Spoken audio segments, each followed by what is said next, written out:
distraction, it's not good. It delays. It makes you take longer time to do simple tasks.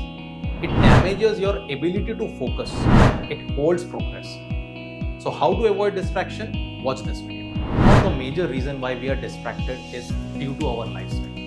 Yes, the world is changing very fast. It is pacing up and we need to stay updated. But don't you think consumption of too much of data and no action is also distracting? So here are some ways how you can hold up to your distraction and make wonders too.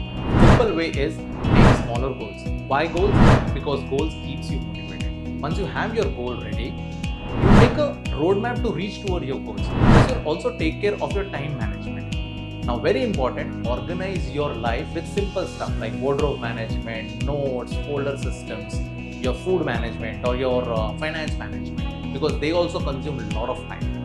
Using mobile and apps only as tools and not as a full-time entertainment device. Remember guys, 60 to 70% of your time is being distracted due to your mobile phones. Also, the last thing I would like to add is stay connected with like-minded people. That enhances your vision and also keeps you motivated rather than living a life like जैसे चल रहा है चलने.